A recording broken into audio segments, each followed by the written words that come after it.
Hello दोस्तों, astro stock prediction में आपका स्वागत है। Good morning. आज है 26 नवंबर 2024, मंगलवार का दिन। प्री मार्केट रिपोर्ट मैं प्रस्तुत कर रहा हूँ। सुबह के लगभग 7 बजे है। शुरू करने से पहले चैनल के डिस्क्रिप्शन बॉक्स में विरोध टाइटल डिस्क्लेमर रखा है, उसको कृपया पढ़ी जानिए। एज पर डिस्क्लेमर, ये एजुकेशनल प्रोग्राम है। इसके तहत जो भी मैं बोल रहा हूँ ये मेरी पर्सनल राय है, मेरी खुद की राय है। आपके प्रॉफिट या लॉस, लाभ या हानि के लिए मैं और मेरा चैनल जिम्मेदार नहीं रहेंगे, रिस्पॉन्सिबल नहीं रहेंगे। ये प्लीज़ नोट करके रखिए। मेरा एस्ट्रो स्टॉक प्रेडिक्शन चैनल केवल और केवल सिर्फ और सिर्फ यूट्यूब पे ही अवेलेबल है, बाकी कहीं भी नहीं। ये भी नोट करके रखिए। चलिए दोस्तों, शुरू करेंगे। दोस्तों, कल अमेरिकन मार्केट ने फिर से एक ऑल टाइम हाई लगाया और लगभग 450 पॉइंट प्लस में क्लोज हो गया। ज़बरदस्त तेज़ी अमेरिकन मार्केट में कल के सत्र में देखी गई। लेकिन आज सुबह डाउ फ्यूचर लगभग 160 पॉइंट यानी 160 पॉइंट माइनस में चल रहे दोस्तों।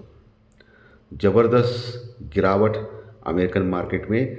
ये आप कह सकते हो, प्रॉफिट बुकिंग भी कह सकते हो, या कुछ डाटाज रिलीज़ होने वाले हैं उसका डर कह सकते हो। 160 पॉइंट 160 पॉइंट माइनस में चल रहा है डाउ फ्यूचर अभी दोस्तों। 10 साल की बॉन्ड यील्ड और डॉलर इंडेक्स अमेरिकन मार्केट के बढ़ गए हैं। और हमेशा देखा गया है कि डॉलर इंडेक्स और 10 साल की बॉन्ड यील्ड जब भी बढ़ती है तब वर्ल्ड मार्केट में कोलैप्स आता है। सुबह हमारा जो गिफ्ट निफ्टी है वो लगभग 50 पॉइंट यानी 50 पॉइंट माइनस में चल रहा है, यानी 50 पॉइंट का गैप डाउन ओपन होने का देख रहा है। लेकिन फिर से मैं कह रहा हूँ कि गिफ्ट निफ्टी के ऊपर विश्वास मत रखिए। आप देख सकते हो जब से यहाँ आ गया है तब से आप उसके ऊपर भरोसा नहीं रख सकते हो, क्योंकि अभी दिखा रहा है अलग, 1 घंटे में अलग दिखाएगा, 9 बजे अलग दिखाएगा, ओपन अलग होगा। ये बार बार देखा गया है गिफ्ट निफ्टी का। ठीक है, ये इंडिकेशन नहीं हो सकता है, कुछ इंडिकेशन नहीं मिलता है हमको दोस्तों। सो अभी तो 50 पॉइंट माइनस में दिख रहा है गिफ्ट निफ्टी। सबसे ख़राब बात एशियन मार्केट है में है। जापान का मार्केट लगभग 700 पॉइंट माइनस में चल रहा है। कितना? 600 से 700 पॉइंट, 600 टू 700 माइनस पॉइंट में चल रहा है जापान का मार्केट। जापान का मार्केट बड़ी गिरावट में चल रहा है दोस्तों, यानी एशियन मार्केट का हाल अभी बुरा है। यूरोपियन फ्यूचर भी माइनस में चल रहे हैं। क्रूड ऑयल $73 के आसपास है, वही चल रहा है। क्रूड ऑयल का आपने ट्रेंड देखा रहेगा, पिछले कई दिन से वो $71 नीचे और ऊपर $76, ये 5 इसमें घूम रहा है। तो डिसाइसिव ब्रेक नहीं मिल रहा है दोस्तों, ऊपर के लेवल पे या नीचे के लेवल पे। तो क्रूड ऑयल में 71 से 76 ऐसा आप ट्रेड कर सकते हो। ये मुझे दिख रहा है, जो उसका जो रेंज दिख रहा है। ओके, आप ऊपर भी नहीं जा रहा है और नीचे भी नहीं जा रहा है। ऊपर गया तो नीचे आता है, फिर नीचे से फिर सपोर्ट मिलता है उसको। तो ऐसा टाइम पास क्रूड ऑयल में चल रहा है। कंसोलिडेशन जोन बोलते हैं उसको, उसमें चल रहा है दोस्तों। अगर गोल्ड की बात करेंगे तो गोल्ड में भी फ्लक्चुएशन ज़्यादा है, लेकिन गोल्ड मुझे लग रहा है दोस्तों कि अभी थोड़ा सा बढ़ने का चांसेस है, यानी बाय ऑन डिप का मार्केट है गोल्ड का दोस्तों। गोल्ड और सिल्वर का बाय ऑन डिप का मार्केट है। अगर नेचुरल गैस का बोलेंगे तो नेचुरल गैस थोड़ा सा अपर ट्रेंड में रह सकता है, उसमें थोड़ी तेज़ी रह सकती है। लेकिन नेचुरल गैस में क्या होता है कि जो बाकी के जो रिस्ट्रिक्शंस है गवर्नमेंट के या बाकी के, उसके ऊपर ज़्यादा चलता है। ना कि अभी ये विंटर का सेशन है तो नेचुरल गैस का डिमांड जो है या क्रूड ऑयल का डिमांड जनरली बढ़ता है दोस्तों, ये ध्यान में रखना है। ठीक है, और अभी जो चल रहा है मार्केट का स्ट्रक्चर वो बेहद स्ट्रांग है, ये तो आप सब जानते हो। क्योंकि पिछले 2 ट्रेडिंग दिन में, यानी फ्राइडे और मंडे का अगर ट्रेडिंग दिन पकड़ेंगे तो निफ्टी लगभग नीचे से लो लेवल से, जो 23,250 के लेवल से अभी 24,250 के आसपास पहुंचा है, यानी लगभग 1000 पॉइंट की रैली कर चुका है दोस्तों। 1000 पॉइंट की रैली कर चुका है, बहुत ही कम समय में की कर चुका है। और जो मान्यवर जो है हो चुके हैं या है शेयर मार्केट में, उनका कहना ऐसा है कि अगर बहुत कम समय में अगर मार्केट बहुत बड़ी तेज़ी करता है या गिरावट करता है तो अपोजिट रिएक्शन जल्दी आता है। यानी अगर सस्टेनेबल बढ़ रहा है मार्केट तो ज़बरदस्त बढ़ता है, अगर सस्टेनेबल गिरता है मार्केट यानी नीचे नीचे स्लोली आता है तो ज़बरदस्त गिरता है। जैसे कि अभी पिछले 1.5-2 महीने से आप देख सकते हो हम लोग कैसे ऊपर 26,000 के ऊपर हम लोग ऑल टाइम हाई लगाया, उसके बाद हम लोग 23,250 का लो लगाया, वो भी स्लोली स्लोली नीचे आ गए।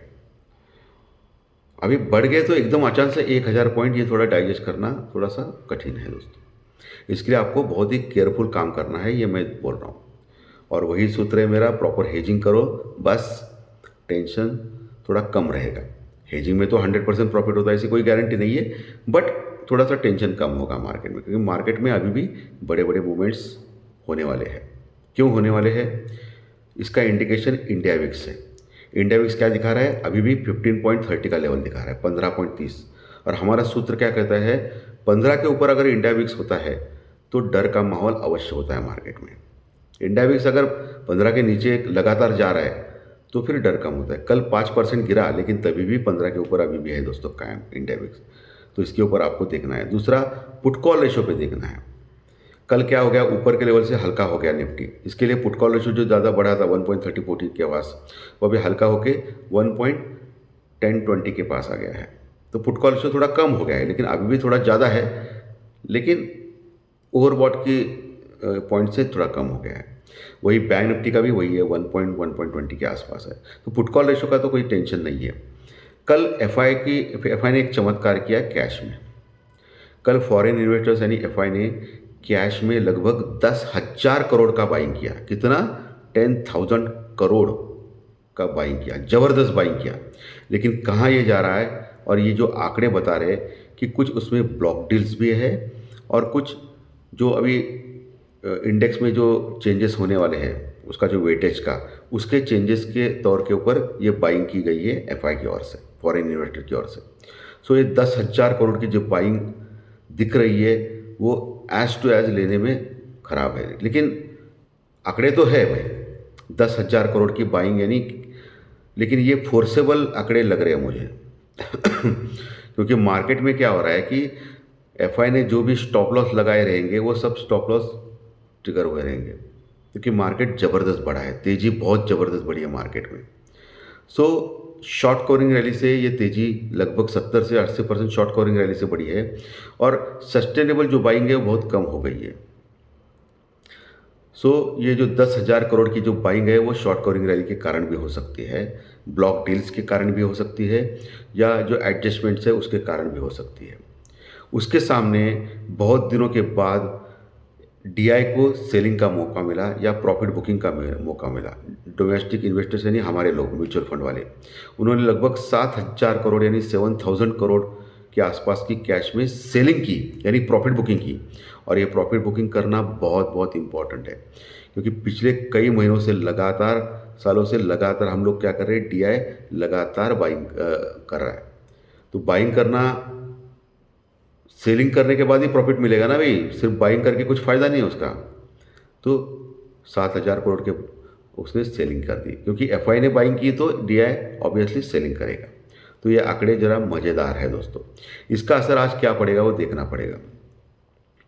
निफ्टी आपको मालूम है 24,220 के आसपास क्लोज हो गया था, 24,220 के आसपास। पहला जो रजिस्टेंस यानी रुकावट रहेगा निफ्टी में 24,320 का, 24,320 के आसपास का। उसके बाद 24,380 के आसपास का एक रजिस्टेंस रुकावट देखने मिलेगा। उसके ऊपर 24,500 डायरेक्टली 500 550, यानी आप मोटा मोटी मान लीजिए 24,480 से लेकर 24,550, 24,480 से लेकर 24,550 एक रजिस्टेंस रुकावट रह सकता है आज के सत्र में। उसके ऊपर आ गया तो आपको देखना है, बाकी सब एनवायरनमेंट देखना है, तो वहाँ पुट लेने का चांस, सुनहरी चांस मिल सकता है आपको। विथ स्टॉप लॉस है, हेजिंग करो बस। बाकी ये सबसे इंपॉर्टेंट चीज़ है, क्योंकि आपका कैपिटल बचना चाहिए। और नीचे का लेवल निफ्टी का कौन सा इंपॉर्टेंट है? नीचे कल का जो लो है वो इम्पॉर्टेंट लेवल है। कल का लो कौन सा था? 24,150, 24,150, एक सपोर्ट का काम करेगा।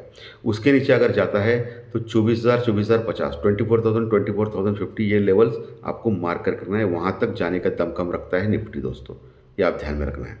वो एक सपोर्ट है, क्योंकि अच्छी पुट राइटिंग वहाँ है, यानी सपोर्ट करने वाले लोग हैं।